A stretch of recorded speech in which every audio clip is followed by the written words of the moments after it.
Hello, আসসালামু আলাইকুম আমার বন্ধুগণ। আপনি কি আপনার ভিজিটিং কার্ড টিপে নিজে ঘরে বসে নিজে নিজে করতে চান? কোনো গ্রাফিক ডিজাইনের প্রয়োজন নাই, কিন্তু 2 মিনিট আপনি নিজেই করতে পারবেন আপনার হাতে থাকা ফোনটি দিয়ে। যদি শিখতে চান তাহলে আমার সাথে থাকুন, চলুন, এবং আমার পেজটি লাইক এবং শেয়ার করে দিবেন। এটাই আপনাদের প্রতি আমার রিকোয়েস্ট। চলুন আপনাদেরকে দেখাই কিভাবে আপনি আপনার নিজের হাতে নিজের পছন্দ মতো ভিজিটিং কার্ড তৈরি করবেন। Let's go.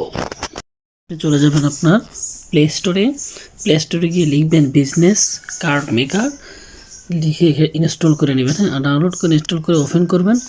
ওপেন করার পর আপনার এখানে পেজটি শো করবে। এখানে আপনি ক্রিয়েট অপশানে যাবেন। ক্রিয়েট অপশানে গিয়ে ইংলিশ লেখাটি সিলেক্ট করে দিবেন, দিয়ে ক্রিয়েট নাও নতুন করে পেজ নেবেন। নাম লিখে দিবেন, ফোন নাম্বার লিখে দিবেন, ইমেল নাম্বার লিখে দিবেন, জব টাইটেল, কোম্পানি নাম, আপনার অ্যাড্রেস, অফিস অ্যাড্রেস যা যা আছে এখানে লিখে দিবেন। কোম্পানির কোনো স্লোগান বা টাইটেল থাকলে ওটা এখানে লিখে কোম্পানির লোগোটা দিয়ে সেভ দিয়ে দিবেন। দিয়ে আপনি কার্ডটা সিলেক্ট করবেন, আপনি কোন কার্ডে ডিজাইনে করতে চান। আমি এই কার্ডটা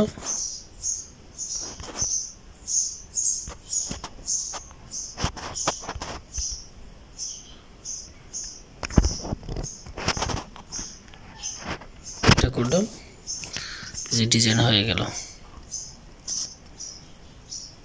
আপনি চাইলেও এভাবে করতে পারবেন, ডাউনলোড করে প্রিন্ট করে নেবেন। ধন্যবাদ।